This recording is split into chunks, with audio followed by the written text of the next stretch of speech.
The stars had never looked so cold to Admiral Kira Vasquez as they did on the day humanity arrived at Nexus Prime, the great station that served as the capital of the Galactic Concord, a coalition of 400 alien species that had ruled the Andromeda Galaxy for over 1,000,000 years.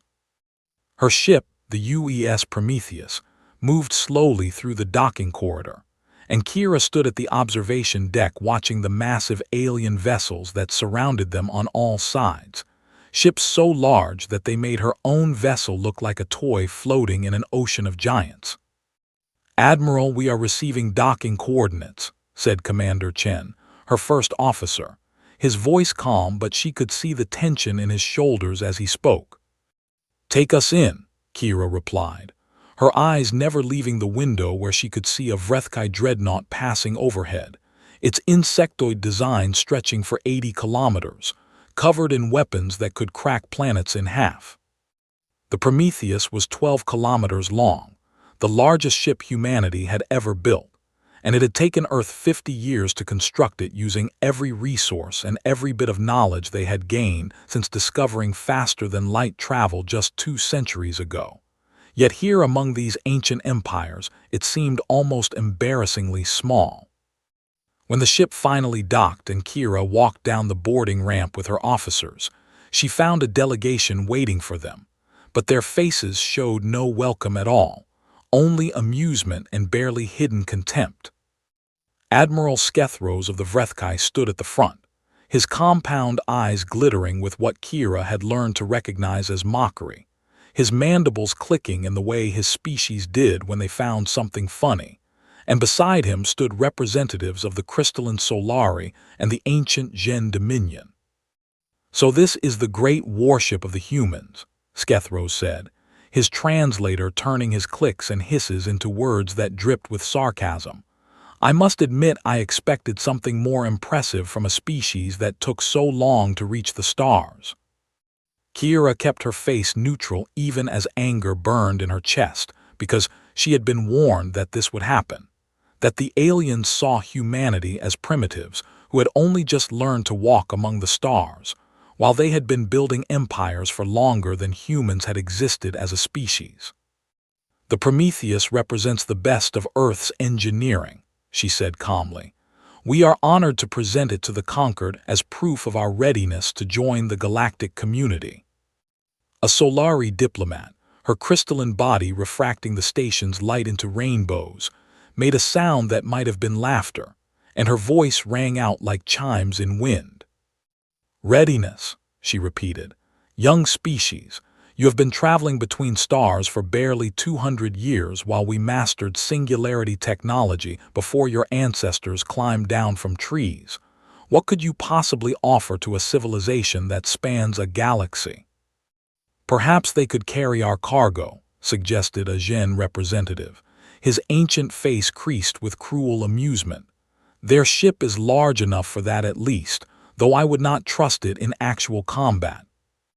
The alien delegates laughed openly now, and Kira felt her officers shifting uncomfortably behind her, but she held her ground because she knew something these arrogant creatures did not, something that Earth had kept secret for a very long time. "We request a seat on the War Council," Kira said, ignoring their mockery. "Earth wishes to contribute to the defense of the Conquered against any threats that may arise." This time the laughter was so loud it echoed through the docking bay, and Skethros stepped forward until he towered over Kira, his massive form casting a shadow that engulfed her completely. "You want a seat on the War Council," he repeated slowly as if speaking to a child. "Little human, the War Council is reserved for species that have proven themselves in battle over thousands of years, species whose fleets number in the tens of thousands, whose technology can reshape reality itself. And you come here with one ship, one small primitive ship built from metal and hope, and you ask to sit beside us." He leaned closer, and his compound eyes seemed to hold nothing but contempt as he spoke his next words with deliberate cruelty. "Go home, human, observe and learn for the next 1,000 years, and perhaps then, if your species survives that long, we might consider your request." The delegation turned and walked away, still laughing, leaving Kira and her crew standing alone in the vast docking bay with nothing but the hum of the station around them. Commander Chen stepped up beside her, his face tight with anger, and when he spoke his voice was barely controlled. "Admiral, are we just going to accept this treatment?"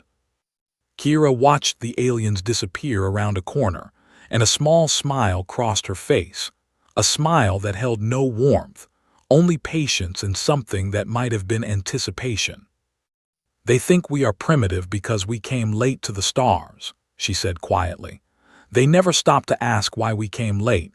They assumed we were slow. They assumed we were weak. They assumed we spent those centuries struggling to achieve what they had mastered long ago."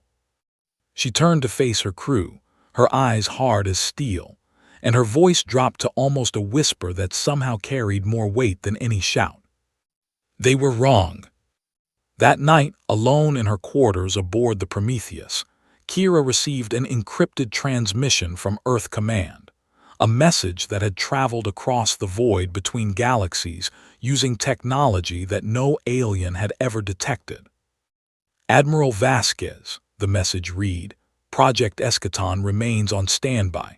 The Council of Nations has reviewed the reports from your first contact with the Conquered, and we are not surprised by their reaction. Continue to play the role of the primitive newcomers. Let them laugh, let them mock, let them dismiss us as no threat at all. And when the time comes, when the moment is right, they will learn the truth about humanity." Kira read the message twice before deleting it, and then she walked to her window to stare out at the alien ships that surrounded her vessel, those massive dreadnoughts that could destroy planets, those ancient warships that had conquered a galaxy.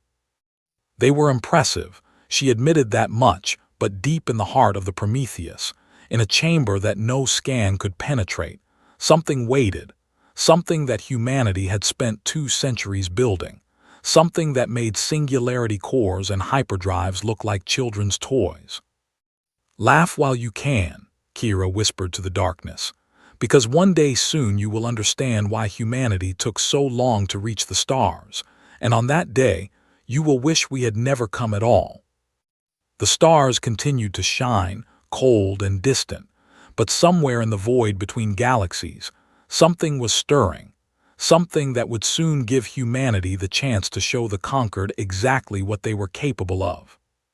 6 months had passed since humanity's humiliation at Nexus Prime, and Admiral Kira Vasquez had spent every day watching and waiting as the alien empires continued to dismiss Earth as nothing more than a curiosity, a young species playing at being spacefaring, while the true powers of the galaxy went about their ancient business. But everything changed on the morning when the first distress signals came screaming across the void from the outer rim of the Conquered. Kira was in her quarters when Commander Chen burst through the door without knocking, his face pale with shock, his hands shaking as he held out a data tablet. "Admiral, you need to see this right now," he said, and his voice cracked in a way she had never heard before. She took the tablet and watched the footage that was playing on the screen, footage that made her blood run cold despite all her training and all her preparation. A fleet of conquered warships, thousands of the most powerful vessels in the galaxy, was being torn apart like paper in a storm, and the things doing the tearing were unlike anything anyone had ever seen before, massive geometric shapes that moved through space with impossible precision, their surfaces shifting and changing as if they were alive. "What am I looking at?" Kira demanded. "They call themselves the Harvesters," Chen replied. "At least that is the closest translation we have. They emerged from the void between galaxies 3 days ago and they have already consumed 2 star systems, Admiral. I mean literally consumed, the stars, the planets, everything. They strip matter down to atoms and absorb it into themselves." Kira watched as a Verath dreadnought, one of those massive ships that had seemed so impressive when she first arrived at Nexus Prime, fired everything it had at a harvester vessel. Beams of energy and clouds of missiles striking the alien machine, with enough force to crack a moon in half. The harvester did not even slow down, and as she watched, its surface simply absorbed the energy, glowing brighter for a moment before it reached out with tendrils of pure darkness and wrapped them around the dreadnought, crushing it like an insect. "How many ships has the Conquered lost?" she asked quietly. 30,000 at last count, Chen answered. The Battle of Cygnus Station lasted less than 4 hours, and the Conquered's combined fleet was nearly destroyed. Admiral Skethros barely escaped with his life. Kira set down the tablet and walked to her window, staring out at the stars with new eyes that now saw not just points of light but potential targets for a hunger that had consumed galaxies. "Have they contacted us yet?" she asked.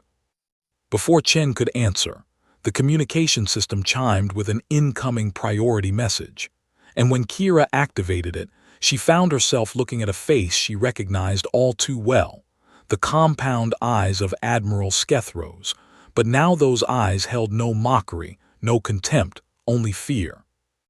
"Human Admiral," he said, and his voice had lost all its former arrogance. "The Conquered requests no, the Conquered begs for assistance from all member species. We face an enemy unlike any we have encountered before, an enemy that threatens not just our civilization but all life in this galaxy."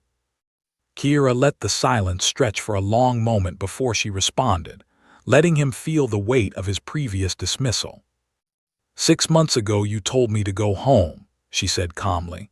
"You told me my ship was primitive. You told me humanity had nothing to offer the Conquered. Why should I risk my crew against an enemy that destroyed 30,000 of your finest vessels?"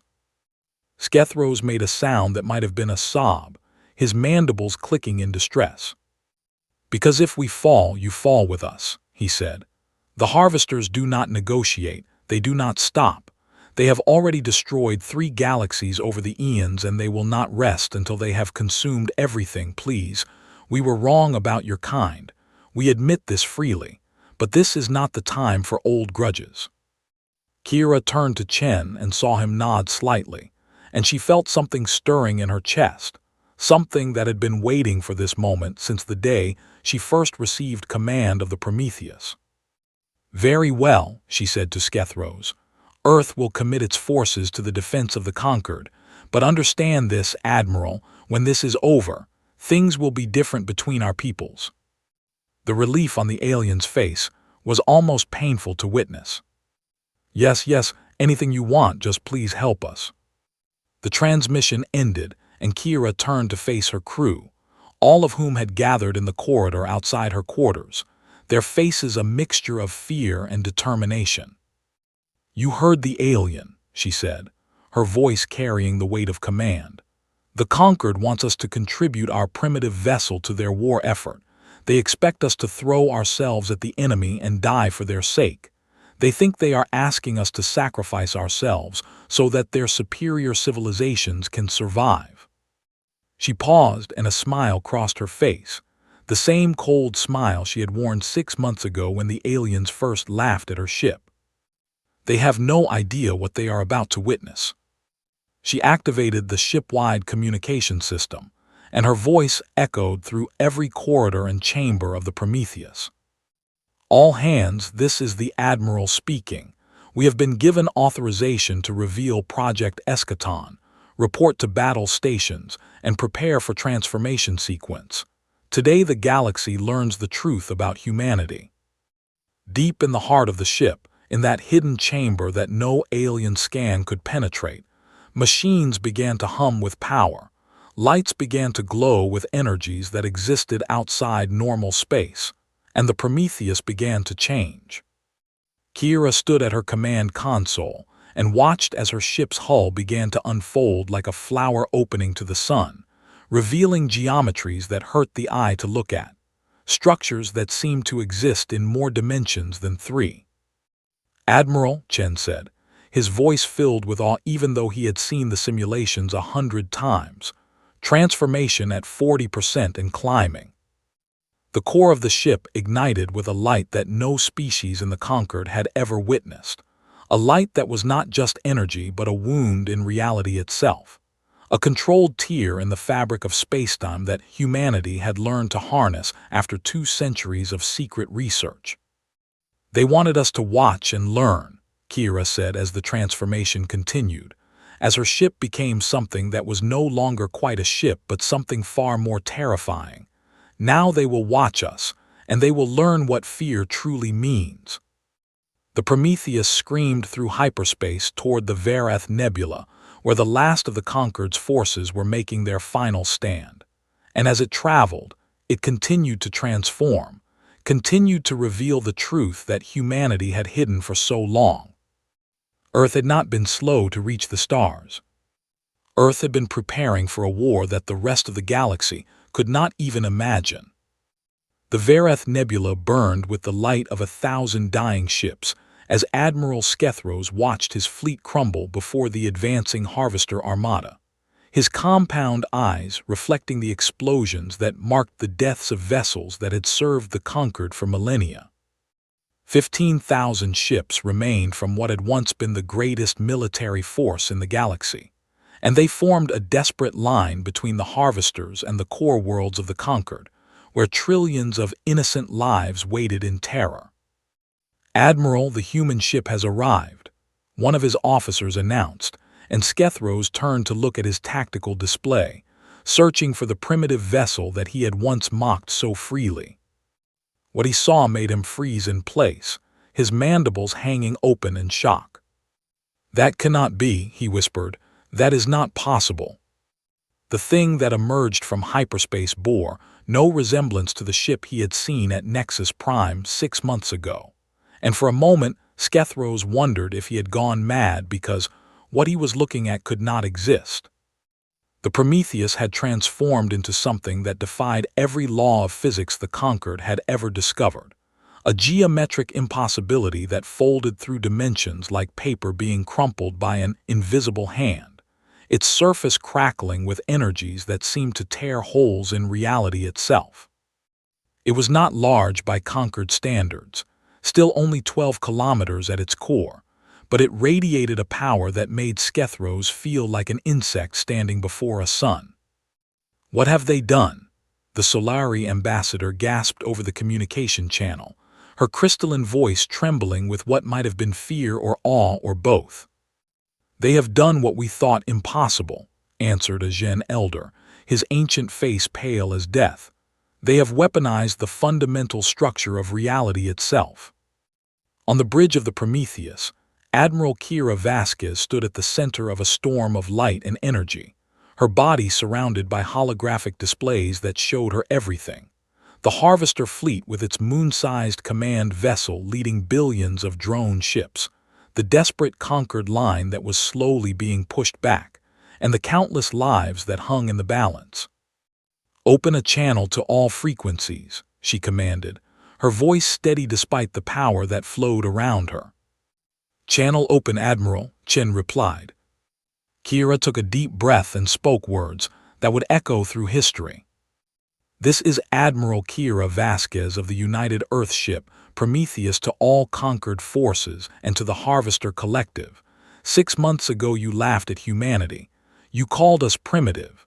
You said our ship was made of scrap metal and hope. You told us to go home and learn for 1,000 years. She paused and let her words sink in across 1,000,000 communication channels. "You were wrong about us. You saw that we came late to the stars, and you assumed we were slow. You never thought to ask why we came late, never considered that perhaps we were not struggling to reach the stars but choosing to wait until we were ready." The Prometheus moved forward, passing through the Conquered line, and every alien ship it passed fell silent as their crews stared at something they could not understand. "While you built empires and conquered worlds, while you mastered singularity cores and hyperdrives, humanity was doing something different. We were asking questions that no other species dared to ask. What lies beneath reality? What holds the universe together? And most importantly, how can we break it?" On his flagship, Admiral Skethros watched the human vessel approach the Harvester fleet alone. And for the first time in his long life, He felt something he had never experienced before when looking at a human. He felt terror. "What are they?" he demanded of his science officers. "What is that ship?" "We do not know," came the answer. "Our sensors cannot comprehend what they are reading. It is as if the ship exists partially outside our dimension, as if it has become a hole in the fabric of space."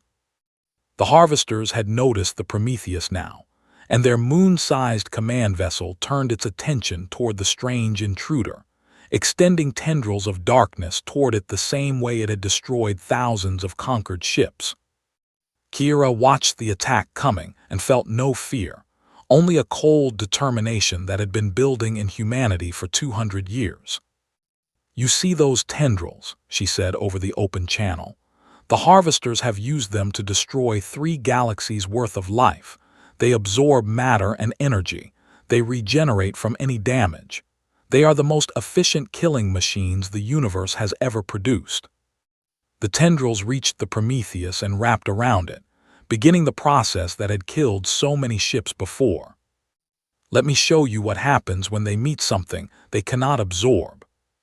The Prometheus pulsed with light that was not light, energy that was not energy, and the harvester tendrils simply vanished, not destroyed but erased from existence as if they had never been. A scream echoed across every frequency, a sound of pure mechanical agony as the Harvester Collective experienced something it had never felt in eons of existence. "Pain." "The conquered mastered physics," Kira continued as her ship began to glow brighter. "The Harvesters mastered biology and technology, but humanity mastered something else entirely. We mastered reality engineering, the ability to rewrite the rules that govern existence itself." She turned to her weapons officer and gave the order that would change the galaxy forever. "Fire." The Prometheus released a single beam of absolute white, not a laser, not plasma, not any weapon the galaxy had ever seen, but a focused stream of pure causality, a ray that did not destroy matter but removed it from the timeline of the universe. The beam struck the Harvester command vessel, and for one eternal moment nothing seemed to happen. Then the command vessel simply ceased to exist. Not exploded, not disintegrated, but ceased to exist as if it had never been created in the first place. And along with it vanished everything within a 3-light-year radius, billions of Harvester drones, the dark matter clouds they had been using for fuel, even the light from distant stars that had been passing through that space. Where the heart of the Harvester fleet had been, there was now only void, empty space that seemed to whisper of things that had once been but would never be again. Silence fell across every ship in the conquered fleet. Silence fell across the surviving Harvesters as their collective mind tried to process what had just happened. And in that silence, Kira Vasquez spoke one final time. "That was one shot at minimum power. The Prometheus can fire 10,000 times before needing to recharge. So now you have a choice. You can continue your attack and face extinction, or you can retreat to whatever void spawned you and never threaten this galaxy again." The Harvesters made their choice. They ran. For the first time in their ancient existence, the machines that had consumed galaxies turned and fled from something that frightened them more than they had ever frightened anyone else. But as Kira watched them go, she knew this was not over. The Harvesters would regroup, would rebuild, would return. And when they did, she would be waiting. The conquered leaders gathered in the great chamber of Nexus Prime 3 days after the battle of the Verath Nebula, their faces showing a mixture of relief and something else, something that looked very much like the fear of a child who has discovered that their savior is more terrifying than the monster under their bed. Admiral Kira Vasquez stood before them, the Prometheus floating in space outside the station, its impossible geometry visible through the massive windows, a constant reminder of what humanity had become. "You cannot pursue them," Admiral Skethros said, his voice pleading in a way that would have been unthinkable just days ago. You have driven the harvesters away, you have saved us. Surely that is enough." Kira looked at him with eyes that held no warmth. "Enough," she repeated. "The harvesters have destroyed 3 galaxies. They have consumed trillions upon trillions of sentient beings, and you think driving them away is enough. They are retreating to the void between galaxies," the Solari ambassador argued. "They will take years to rebuild, perhaps centuries. We will have time to prepare, to build our own defenses." "You will never build what we have built," Kira replied flatly.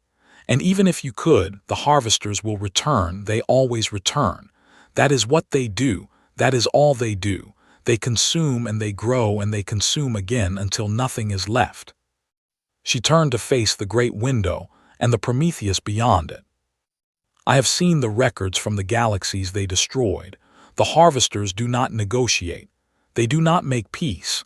They do not stop. The only reason they fled today was because they encountered something that could actually hurt them. But given time, they will adapt. They will learn, and they will return with new defenses against our weapons." "Then what do you propose?" the Gen Elder asked quietly. Kira turned back to face them, and her words fell like stones into still water. "We pursue them to their home galaxy, and we end them permanently." The chamber erupted in chaos, voices shouting in a dozen languages, translators struggling to keep up with the flood of protests and objections. "You cannot destroy an entire galaxy," Skethros shouted above the noise. "Even with your terrible weapon, the scale is impossible." "You are wrong," Kira said, and her calm voice somehow cut through all the noise. "Project Escaton was not designed to fight battles.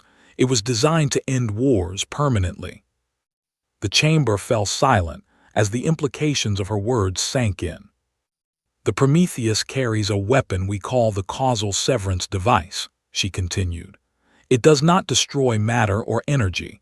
It severs the target from the causal structure of the universe. It removes the target from the timeline, makes it so that the target never existed at all." "That is monstrous," the Solari ambassador whispered. "Yes," Kira agreed. "It is, but so are the harvesters, and sometimes the only way to defeat a monster is to become something worse." She did not wait for their approval. She did not need it.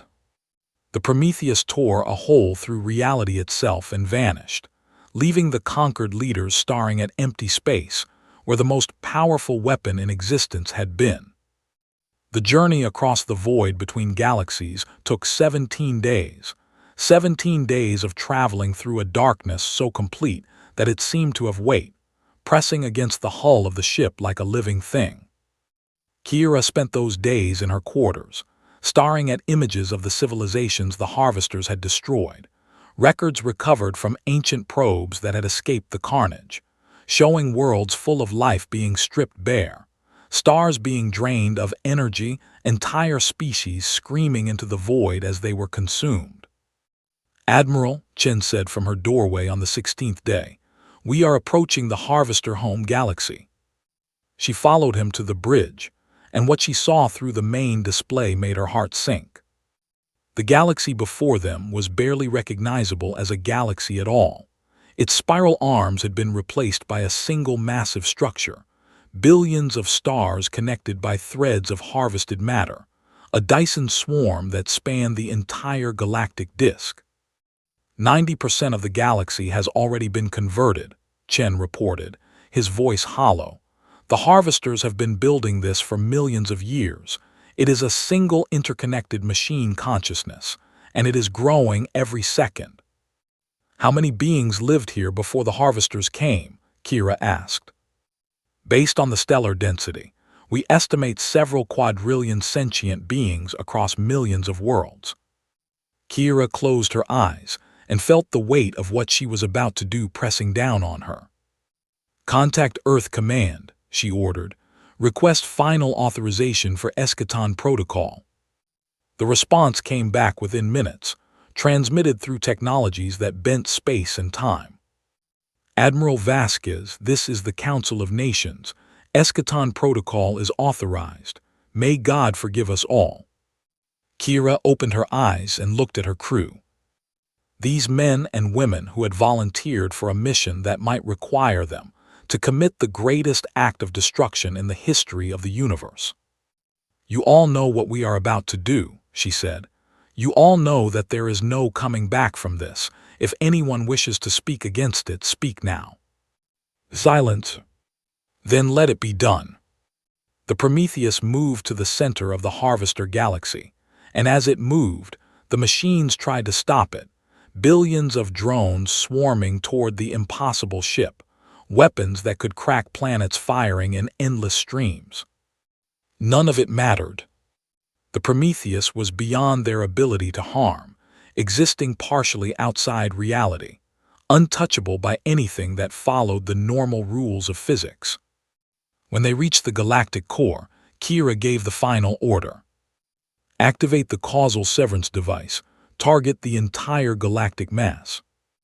"Device charging," Chen reported, his voice shaking. "Targeting solution confirmed, Admiral. I need to tell you something." "What is it?" "The device works by removing the target from the causal chain of the universe, which means the galaxy will not be destroyed. It will simply never have existed.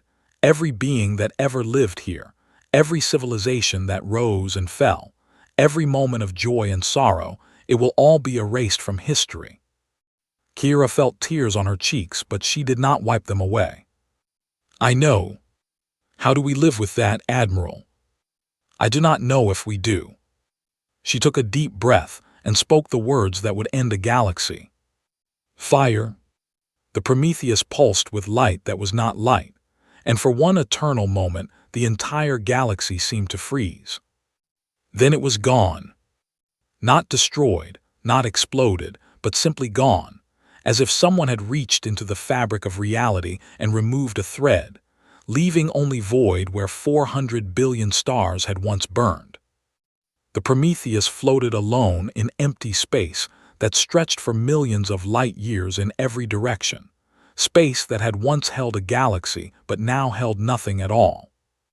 On the bridge, no one spoke. What was there to say? They had won. They had saved their galaxy from the Harvesters, and they had erased an entire galaxy from existence to do it. Kira stood at the window and stared into the void that she had created, and she felt something inside her break, something that she knew would never heal. "Take us home," she whispered. The Prometheus turned and began the long journey back to a galaxy that would never know the true cost of its salvation. 1 year had passed since the day humanity erased a galaxy from existence, and the conquered was still trying to understand what it meant to live in a universe where such power existed.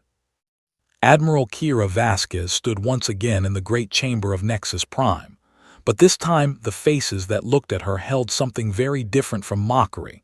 Some showed gratitude, some showed worship, and many showed a fear so deep it bordered on madness. The Verath had built temples to humanity in the months since the Harvester threat ended, temples where they prayed to the species that had saved them from extinction. The Solari had retreated to their crystal worlds and refused all contact, unable to process the existence of beings who could unmake reality itself. The Gen Dominion had begun secret programs to develop their own reality weapons, programs that Earth's intelligence services monitored with growing concern. And across 1,000 worlds, species that had once dismissed humanity as primitive newcomers now whispered in fear, wondering when the humans would turn their terrible weapon against the rest of the galaxy. "The Council of the Galactic Conquered is now in session," announced the ancient Gen who served as speaker. "We gather today to discuss the future relationship between the Conquered and the United Earth Government." Admiral Skethros rose from his seat, his compound eyes fixed on Kira with an expression she could not quite read. "Before we begin formal proceedings, I wish to say something to Admiral Vasquez," he announced. Kira nodded for him to continue. "1 year ago I stood in this very chamber and laughed at your ship. I called it primitive. I called it a coffin made of scrap metal. I told you to go home and learn for 1,000 years." He lowered his head in a gesture of submission that his species had not made to anyone in 10,000 years.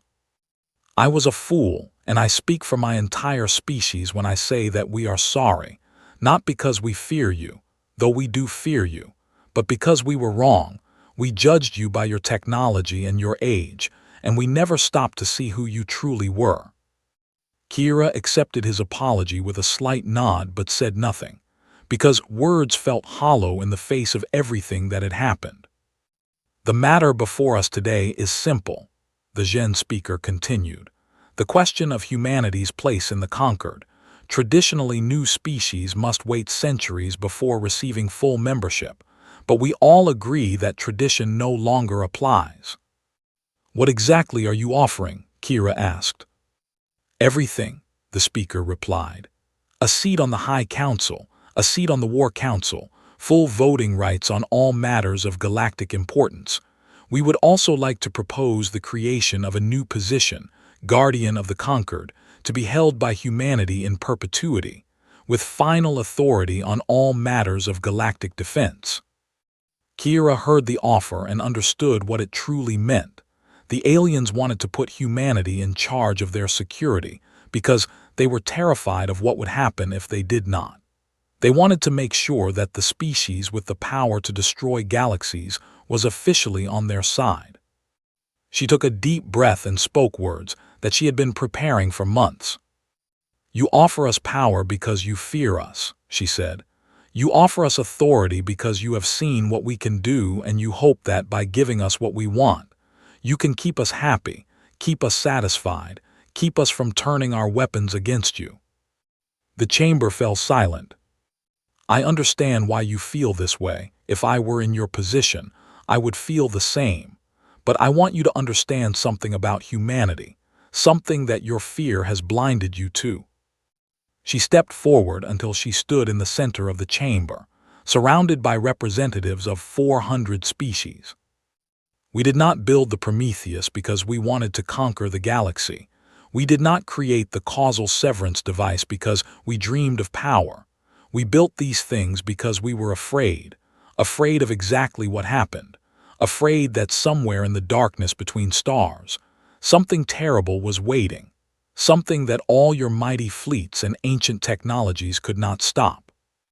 She turned slowly, meeting the eyes of every representative in the chamber. "You laughed at us because we were young, because our ship was small, because we had not conquered 1,000 worlds, but you forgot something. Where you built empires, we built purpose. Where you hoarded power, we learned restraint. We did not come to the stars to rule, we came to protect." She paused and let her words sink in before continuing. "I accept your offer of a seat on the High Council and the War Council. I accept the position of Guardian of the Conquered, but not because I want power over you. I accept because someone needs to watch over this galaxy. Someone needs to stand between civilization and the darkness. And humanity has proven that we are willing to do whatever it takes, no matter the cost to ourselves." Admiral Skethros rose again, and this time his voice held something that might have been hope. "And what of your weapon, Admiral? What of the Prometheus and its terrible power? How can we trust that you will not use it against us?" Kira smiled, and for the first time in months, the smile reached her eyes. "You cannot trust that," she admitted. "Trust is earned over time through actions, not words. But I can tell you this. The power we hold is not a source of pride for us. It is a burden. Every day I live with the knowledge of what I did to save this galaxy. Every night I see the void where a galaxy used to be.